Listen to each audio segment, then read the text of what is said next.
Good morning, good afternoon, and good evening, everybody, and welcome to today's episode of the Never Peak Project Podcast. I'm your host, Coach Ranger, and guys, today is the 1 year anniversary of me starting my walk across the United States of America. Now, it's such a weird thing, just like I thought that this day would feel different, that it would be exciting, or I'd be full of like jubilation, like excitement, like something. But it's interesting. Today I went to the dentist and I got my oil changed. And last night, Julie, my fiance, and I, and my one of my best friends, Bryant, we're all living together in an apartment now, and we had our first night there.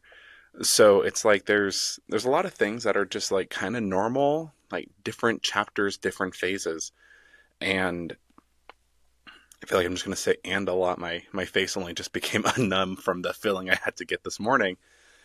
But I've seen a few other people that have walked across the U.S. recently. They're making posts about their walk anniversary. I know Walk to Washington. He just posted a couple days ago that he started his walk 2 years ago, a few days ago, and he just did a big walk to celebrate. And I know that Andrew posted something recently about his walk, and he's answering a lot of questions. Walking America couple, they just finished a leg of their journey.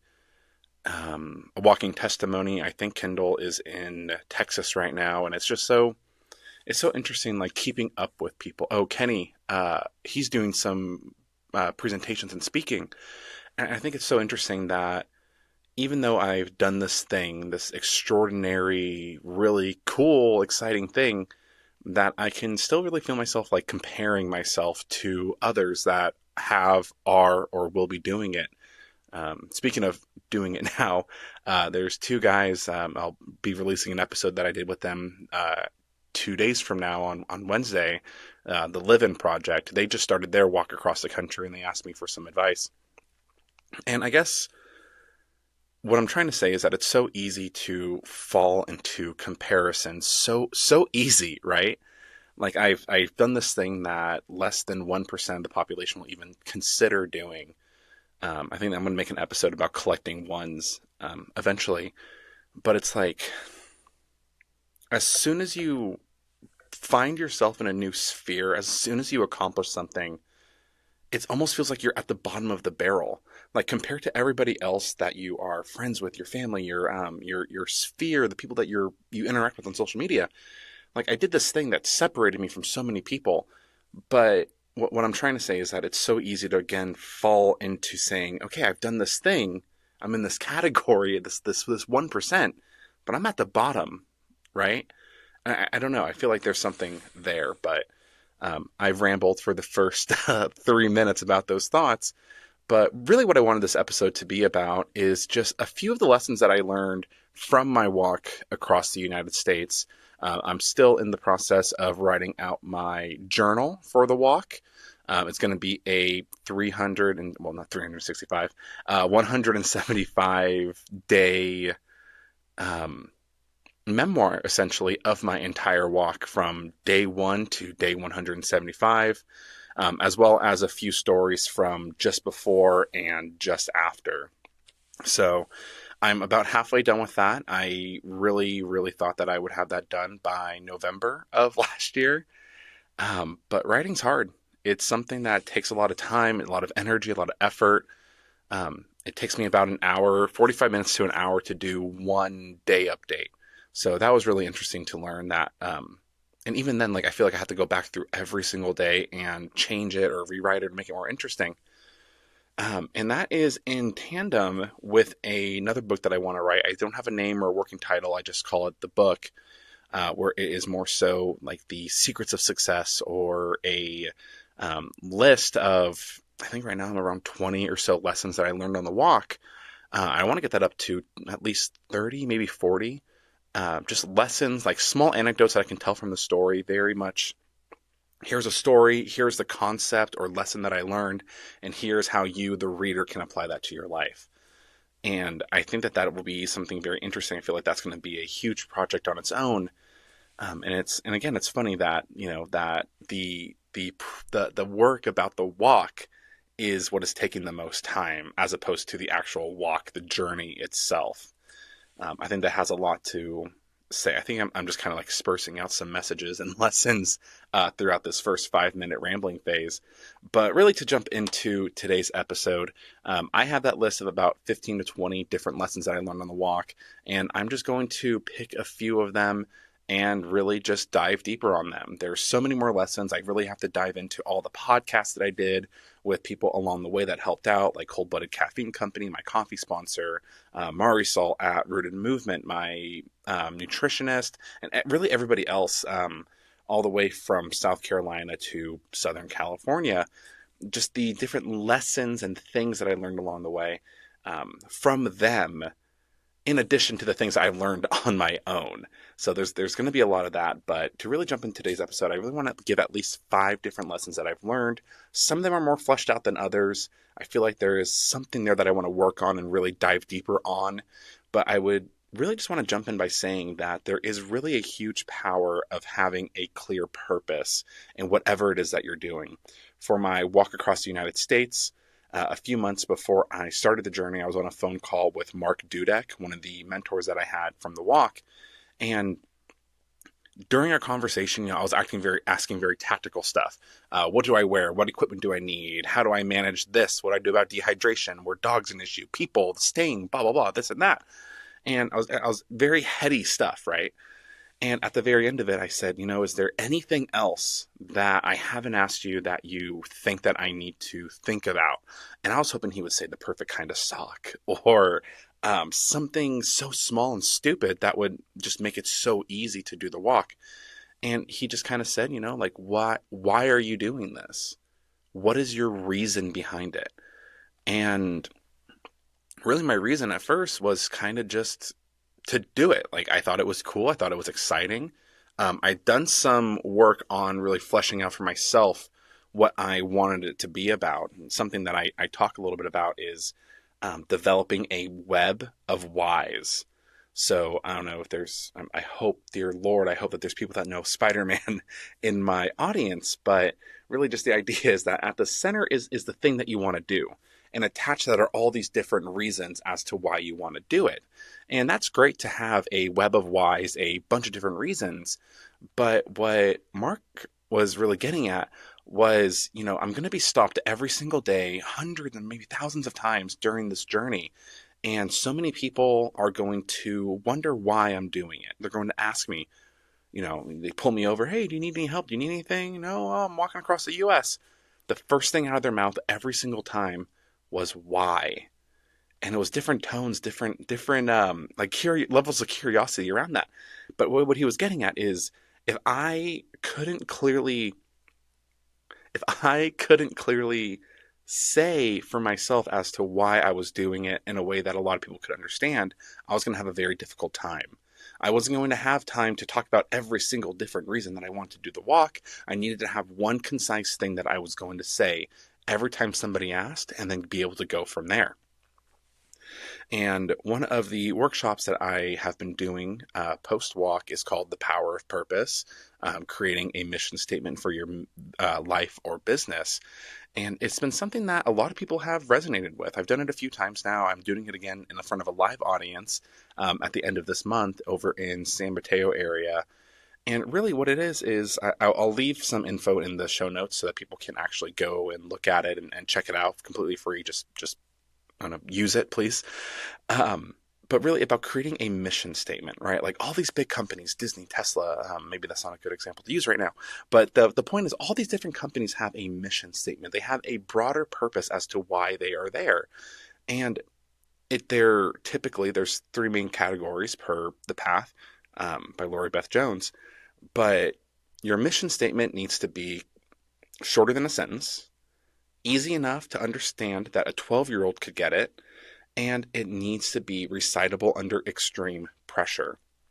So that was something that I really wanted to develop on the walk, is something that's short, quick to the point, easy enough in language that's not too confusing that anybody could understand all across the U.S., and that I can recite it under extreme pressure. I was going to be saying this on the side of the road every single day, multiple times a day, from the moment I wake up to the moment I go to bed, essentially, in front of a crowd, in front of the news. I was on live TV a few times, um, as cars are whizzing past at 80, 90 miles an hour.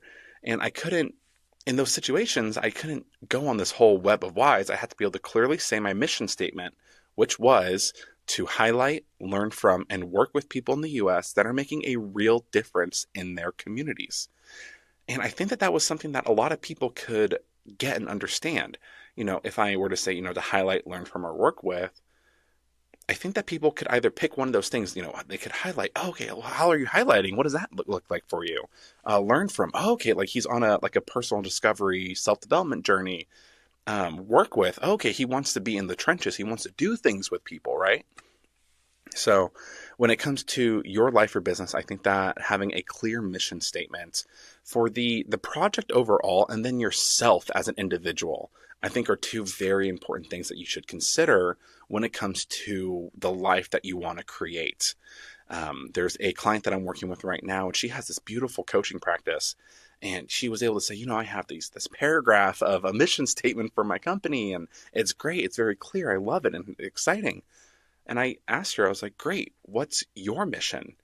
And she said, one second, let me read off the paragraph. I said, no, no, no, no, no. What is your mission? Your personal mission?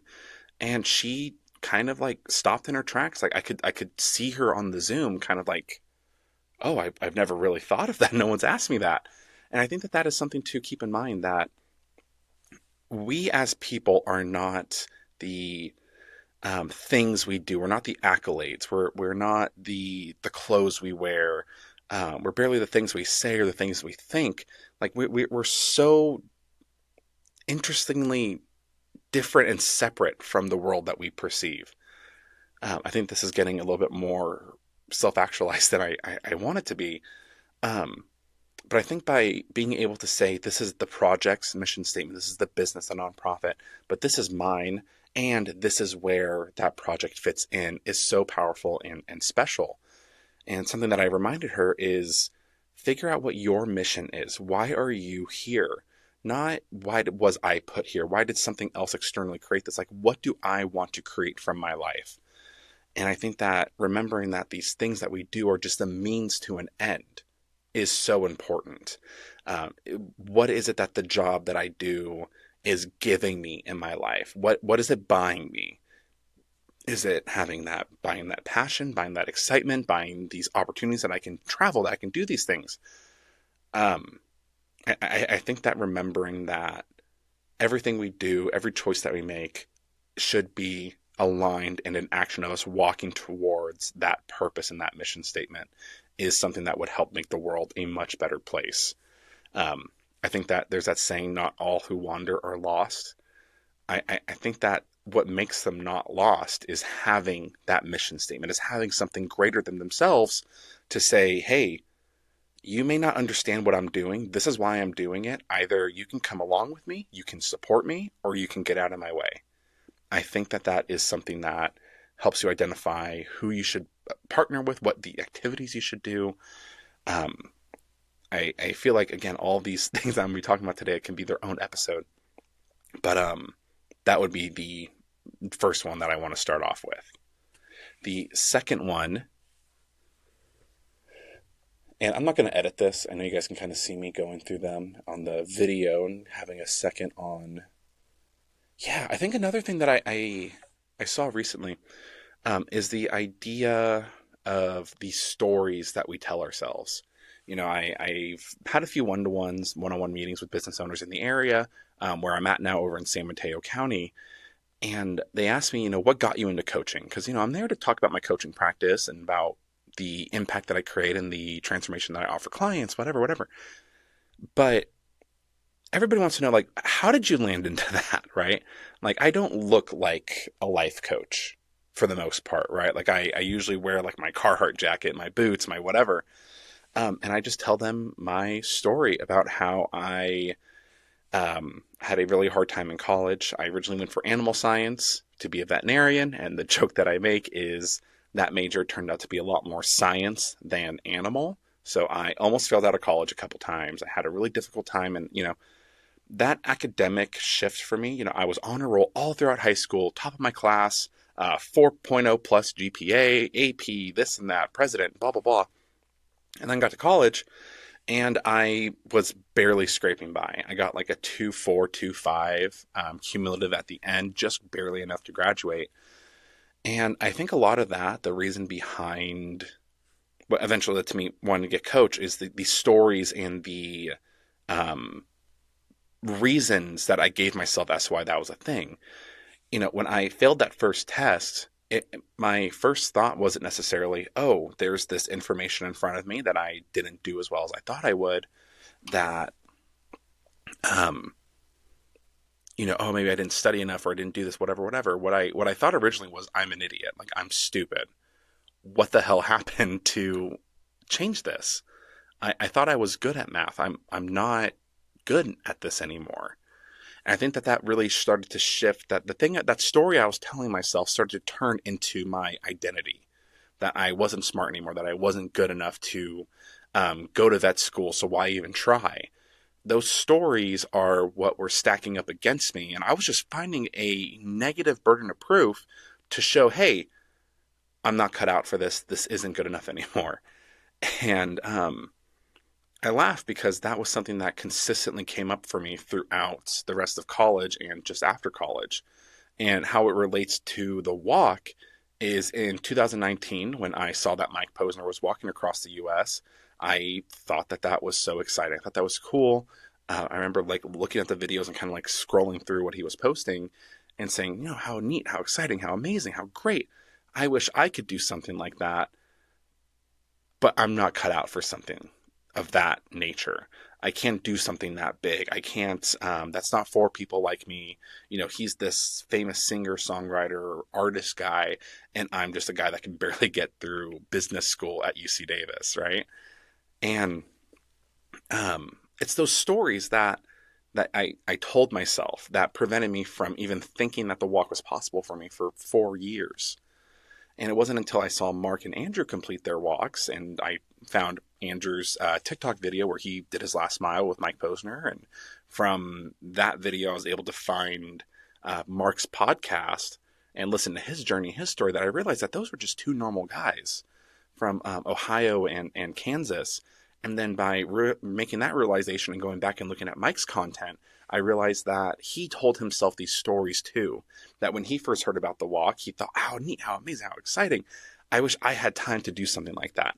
I wish I had the capability to make something like that a reality in my life. And seeing that it wasn't just me making those stories, that other people that I was looking up to were making those stories as well, really just like made that shift of like, these are just bullshit stories that I'm telling myself as to why I can or can't achieve this thing. Very, very Jordan Belfort quote. But it wasn't until I made that realization that I went through my coach training, I got certified, I did all this work, like my own internal work to understand how worldview plays into your beliefs, turns into your behavior and your actions, and what you actually see and create in the world, that I was able to make that observation with other people.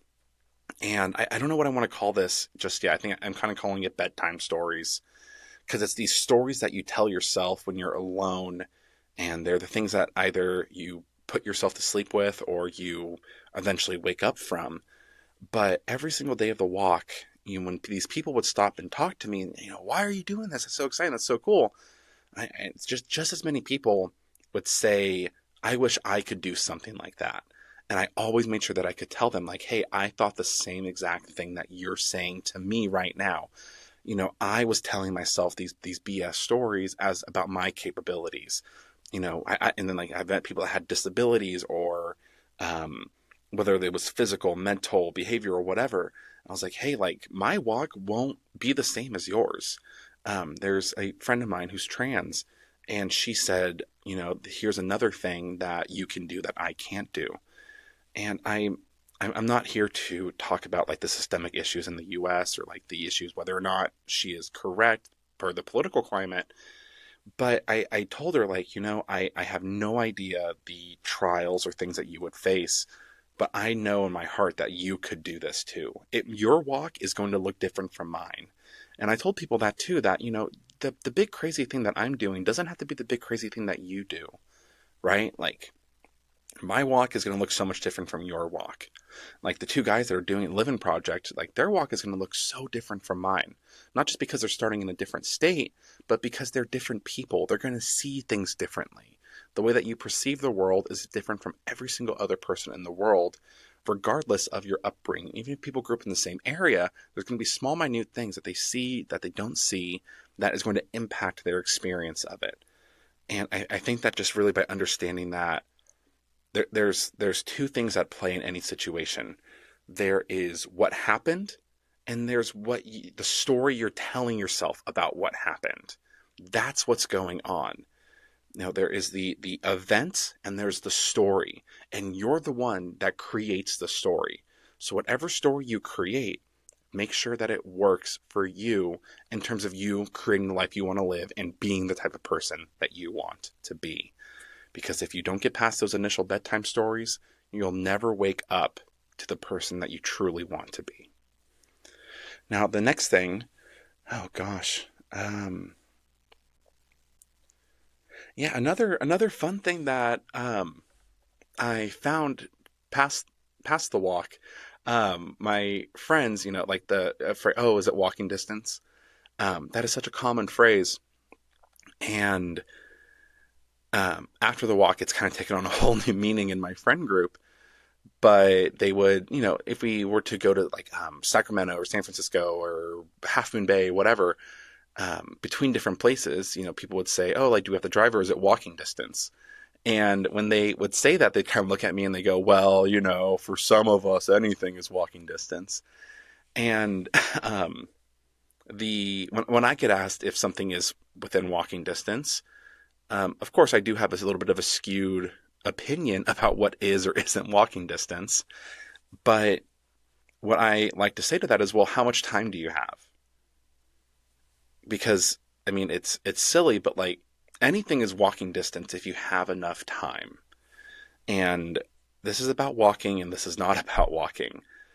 Um, I think this is really a big thing for business or just really any other big project is, if you're in business, like business takes a while to get up and going. I'm experiencing that right now in my coaching practice, with the podcast, with everything else.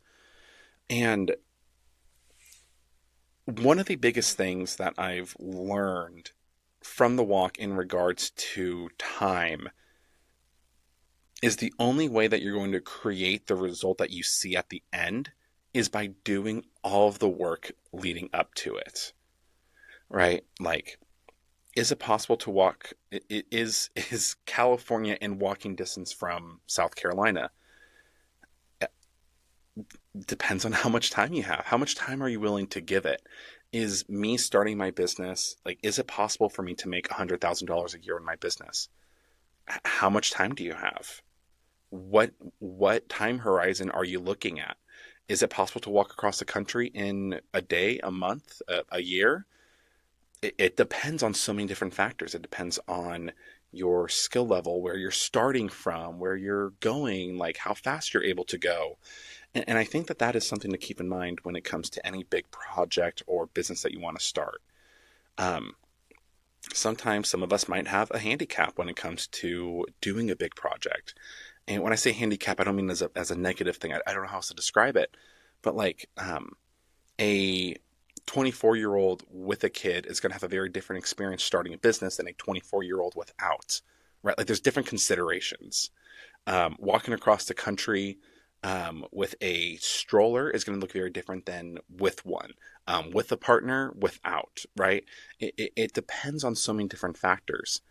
And I think that's something that people kind of get caught up in with regards to achieving these big things is how much time are they willing to give it? A lot of people end up stopping before their true limit. And I think that is what is stopping them from getting to where they want to go. Um, Gosh, see, like like I was saying earlier, like I'm having a hard time like making all of these topics very organized. So thank you for bearing with me. I'm like apologizing to my phone right now. But really, it's just so if you're not willing to give the outcome the time it deserves to be achieved, you're never going to get there. If you aren't willing to put in the days, weeks, months, and the steps, the uphill, the downhill, the bad, the inclement weather, all of those inputs in to get that outcome, you're not going to get there. And I think that's something else that I saw throughout the walk in regards to this is people would say things, that's easy for him. Oh, well, he has this, this, this, and this. And those are the stories I told myself too. But it's very much in line that if you aren't willing to put in the work, you can't complain about not having the outcome. Now, there's a difference between not being willing to and not being able to, but I think that it's such a thin line between what you think you're capable of and what you're actually being stopped from doing that it makes more sense to just really lean into that you can do anything, that there is nothing stopping you. And when you start hitting that wall, to find ways to push past it. Otherwise, you're never going to make it happen. So when it comes to that idea of is it walking distance, again, it just depends on how much time you're willing to give that adventure, whether it's walking across the country, starting a business, finding the partner you're going to marry, all these big things. It just depends on how much time, effort, and energy you're willing to put into that thing. So those are two of those things. Another thing that I learned from the walk specifically, and this was something that was kind of solidified for me in Oklahoma, Texas area, is I was walking along the side of the highway one day, and from about, maybe a quarter mile away, I saw this big sign, and I thought it had said was, if you want to know about the field, ask the cows.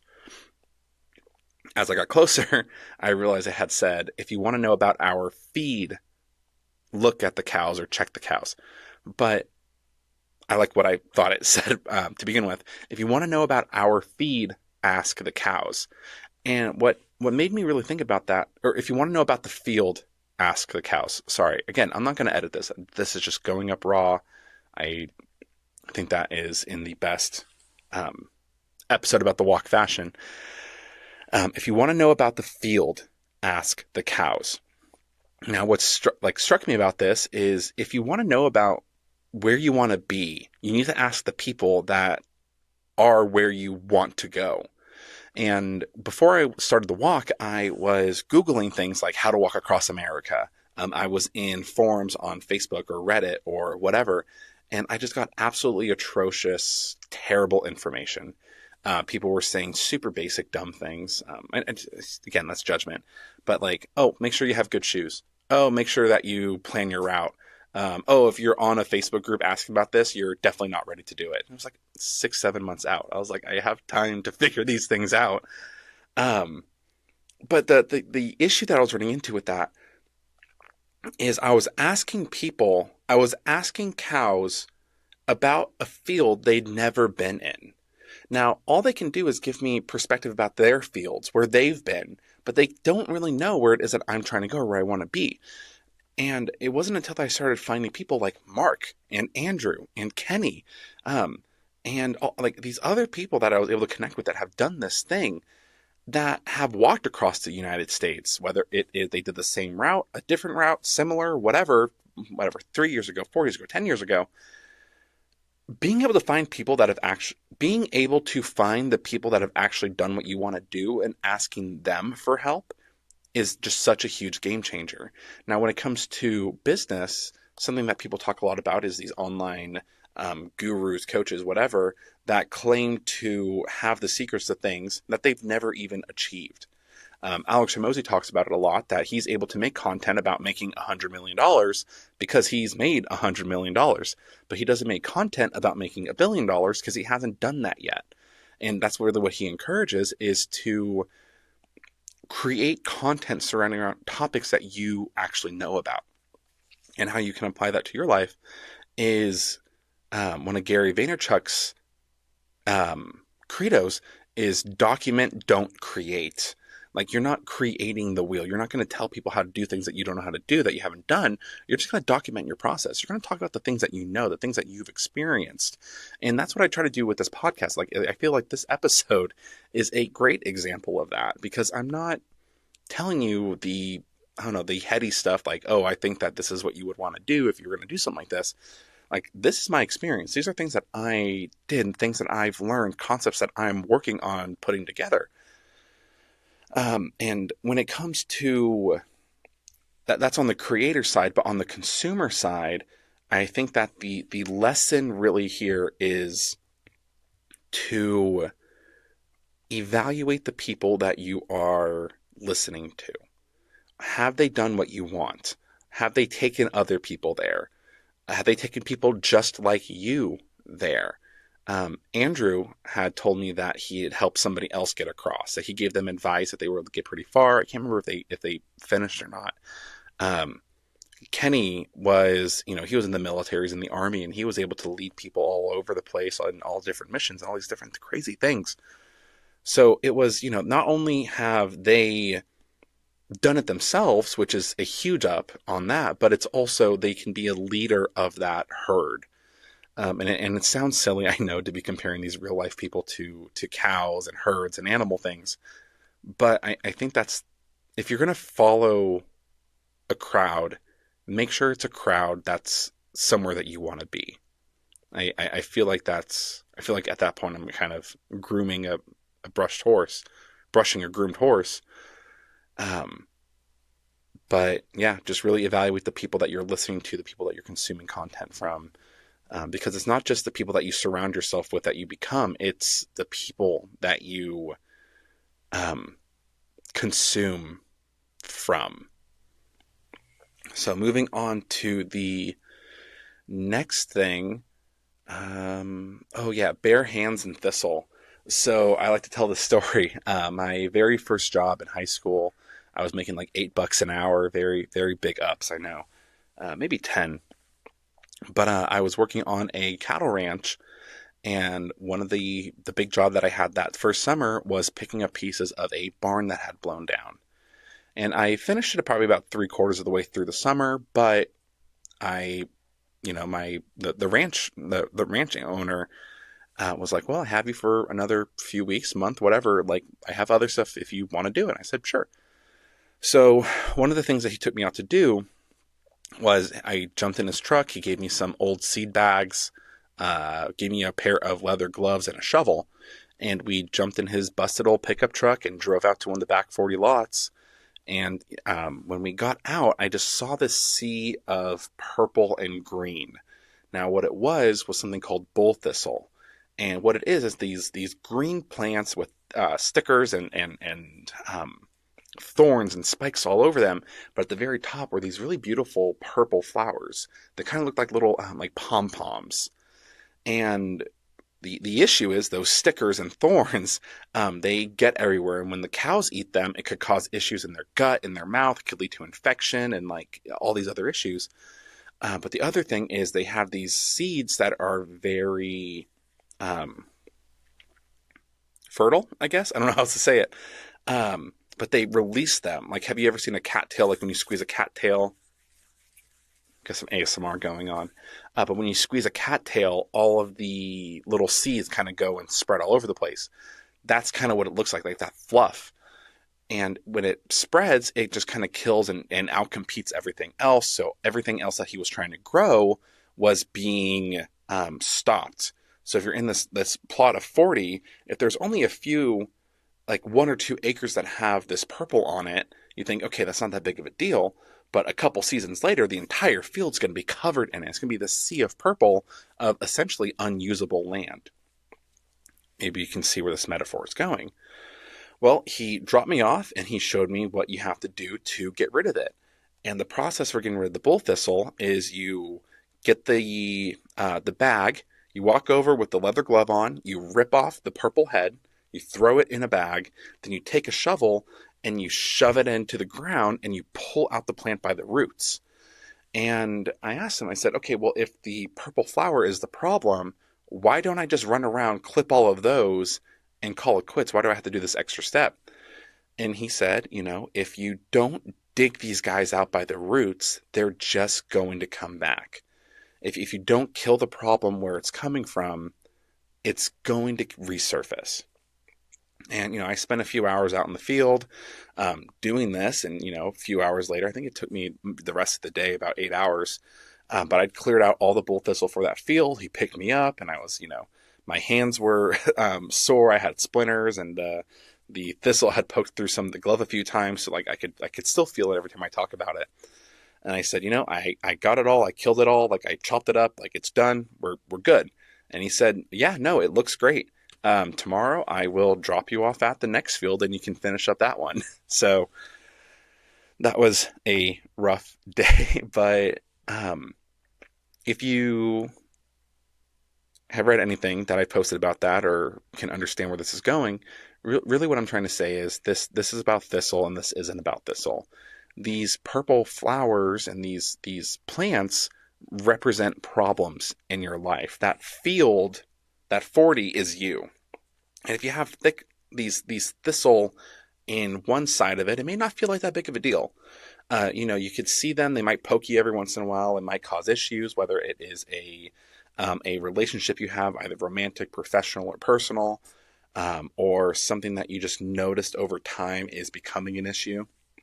But over time, it's going to spread and it's going to cause issues in areas that it shouldn't be in. And it's eventually going to jump into other fields and start clouding that up. And I think that one of the biggest examples of that for myself is drinking alcohol. I started drinking in college. It was very, promoted in Greek life and just college life in general. But it was really starting to affect me in other areas. My physical health, I gained a bunch of weight. My personal relationships, every time I drink, I get very sensitive and emotional. And that led to a lot of fights and issues with people I really cared about, my friends, the people I was dating and relationship with. And just really started leading me down this like negative path that I didn't want to go down. And it was just like the small issue that was in one corner, but it just started really bleeding into all these other aspects of my life. And it wasn't until I had graduated that I started to realize that, this thistle is spreading to areas that it should not be in. Until I eventually made the decision to stop drinking alcohol and switch to NA beers and spirits. That's a hard thing. Is I like the taste of alcohol. Like I like wine and beer and liquor and like all these things. I think that cocktails and mixology is really interesting. It's also why I'm glad I was able to find things like Athletic Brewing Company or, what is it? There's like this non-alcoholic spirit liquor. I don't buy them because they're expensive. I don't like it that much to where I want to get it. But the point is that until I dug that issue out by the roots and stopped drinking altogether, it was just going to keep spreading. And that is something that I try to promote and do in my coaching is remind people like, hey, these issues that you have, they're popping up as this purple flower that you can see, but there's so much more going on underneath the surface. And until you stop that immediate threat, that purple flower thing, and say, hey, wait a second, alcohol, for example, like this is causing issues. And then you start digging and digging and digging, getting it out, understanding like why I'm having these issues or what is going on. And you really just get those roots out of the ground, throw it off to the side, chop it up for fun. Do you see that it is gone and there's actually something like removed from your life? I think that's an interesting thing. It's like by the process of removal of these issues you have in your life, you're able to gain these crops, these good harvestable experiences or a good life on the other side. And I think that is something to keep in mind. Like if you have something in your life that by removing that, you gain so much more, that is a trade you should be willing to make every single time. Now, the last thing that I want to lead off with today from this 40-minute episode, I'm not really sure. Oh, here we go. So, You might have seen on social media, but I wear these wristbands pretty consistently. One says never quit a few times all around it. I think it says it 4 times. And the other one says still breathing, still fighting. And I got these about a week and a half into my walk across the country. I was just leaving Saluda, South Carolina, and I got stopped by this gentleman. And he pulled over and he jumped down and he ran over to me. And he had like a little bit of a scarf over his face. But when he pulled it down, I saw that part of his face had been burned or disfigured in some way. And, he said that he'd seen me on the news and that it was this big, exciting thing. He was so like glad that he'd seen me. And in our conversation, I learned that he had just gotten off the overnight shift. This was like 6 a.m. that we ran into each other. He'd just gotten off of his night shift from being a EMT paramedic firefighter.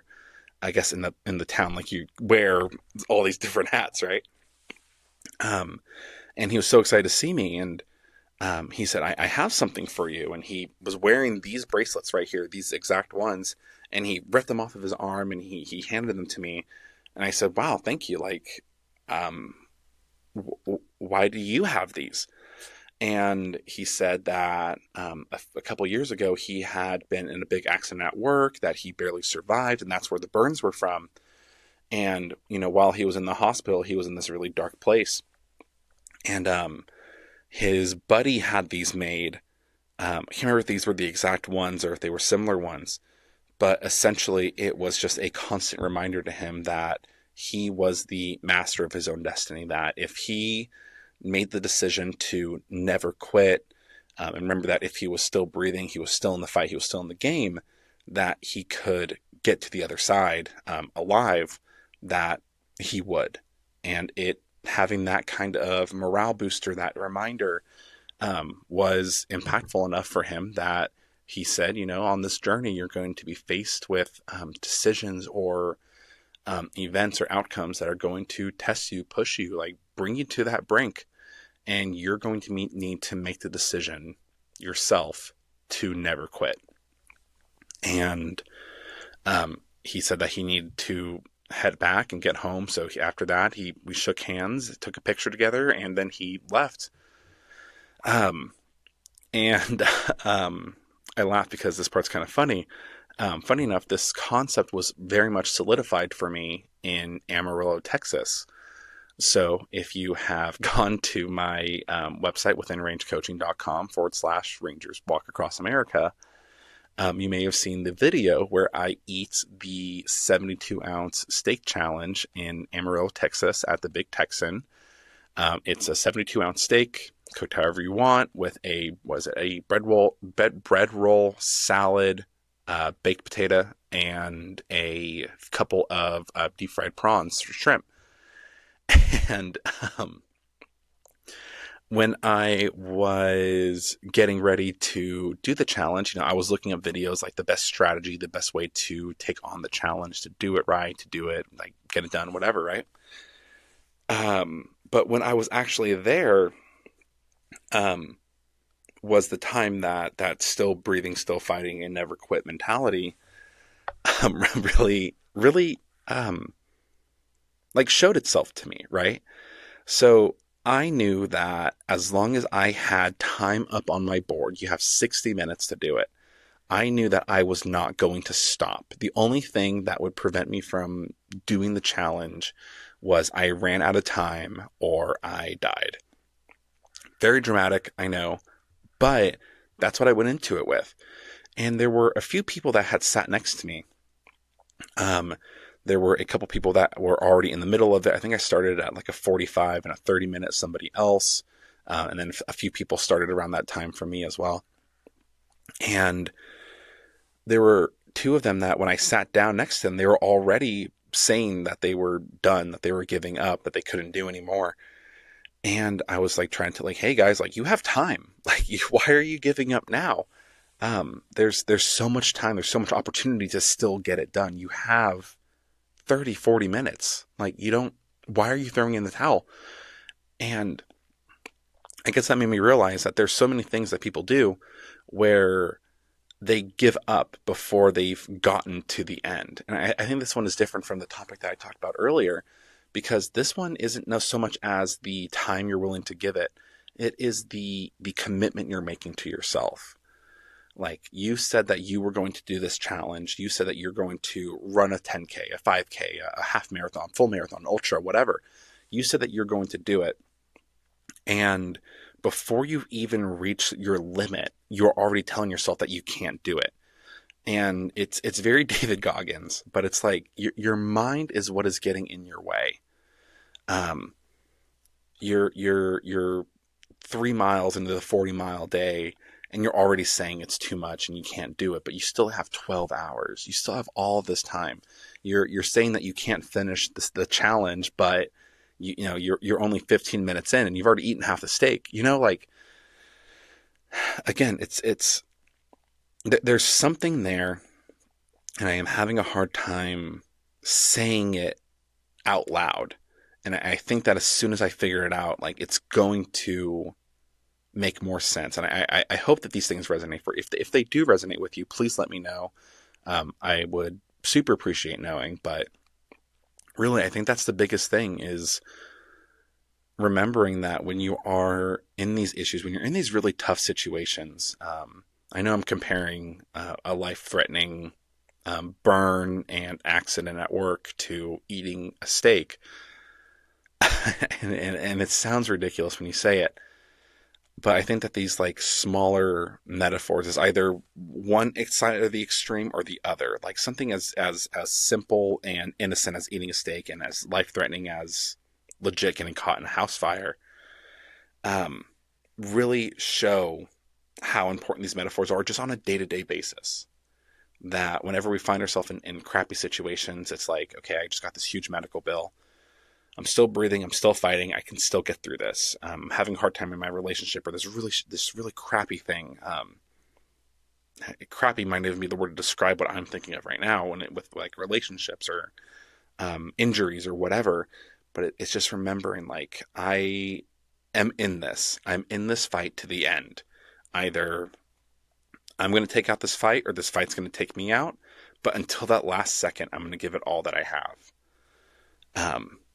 I think that another thing I noticed, like, it was like in high school football, once you start getting down in points, people start giving up. They lose that morale. And I think it's more so about, like, feeling in yourself when you're losing that morale, and being able to pull yourself back up and say, no, like, we're in this until the very end. Like, until that time says zero, and until we legit can't do anything else about it, we need to give our all to the situation. So I guess that's what finishing a huge steak and giving myself the tummy ache of a lifetime taught me about perseverance and getting through difficult times. So I think that I've gone through enough. I mean, there's so many more, even just looking at it. Let me see.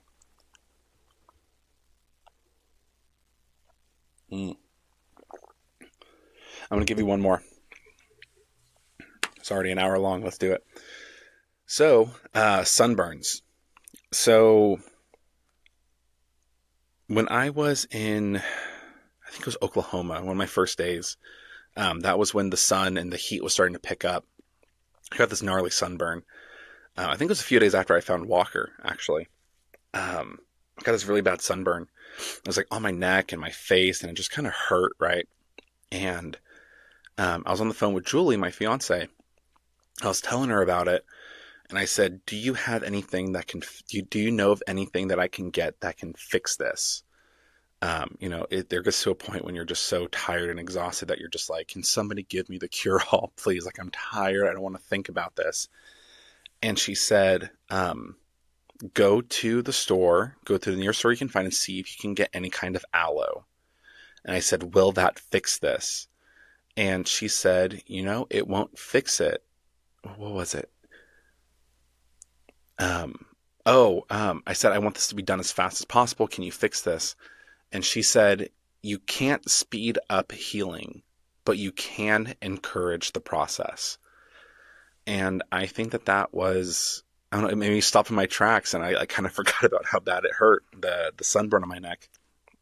But you can't speed up healing, but you can encourage the process.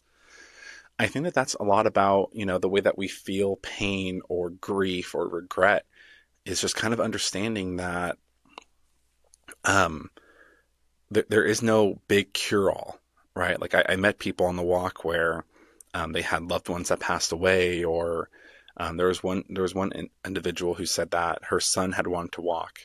Um, this was an experience that Andrew had, that her son had wanted to walk across the country, but he had taken his life or he had died. Um, and she was so glad to see Andrew doing that. And it's just so interesting seeing how people deal with grief or loss or pain. Again, I'm comparing something so silly and basic to something so big and huge and serious, but it's all these things are just metaphors, right?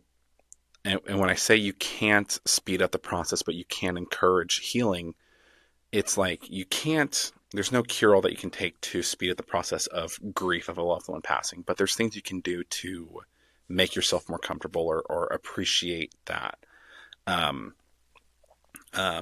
a breakup or a big relationship issue, like there's nothing you can take, you can't drink it away, but there's going to be some things that you can do that can encourage that process of healing and getting past it. So, again, I know that this episode is a little long and a little messy, but that's what we're here for, right? Is to hear Ranger ramble about this big, cool, crazy thing he did in 2024. So I think that that is about where I'm going to hop off for today. I think I left you with like 5 to 7-ish half-baked or maybe fully baked concepts or ideas. Please let me know if anything resonated with you. I would super appreciate it. And thank you so much for your time, attention.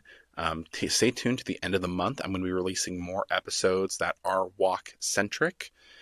Today was a few things that I learned about myself or humanity, or I don't even know, from the walk. I do want to do an episode that is more so in line with things that I regret or things that I wish that I could change from my walk, and a lot more. So I am super excited to see what everybody else has to think, see what we can kind of create from this. So thank you all again for your time, attention. In the show notes, as always, is a link to book a 15-minute coaching consultation with me if you're interested in learning more about coaching. 15 minutes, completely free. Just put in your name, sign up for a Calendly slot. We can have a conversation, see if there's anything I can do to help you out. If anything, we'll send you off with some resources or contacts of somebody that can help you out, whether it's in your personal, professional, or relational life. Just let me know. But as always, remember that the best is yet to come, as long as you are willing to make the decision every single day to never settle, never quit, and never peak. I'll see you guys in the next one.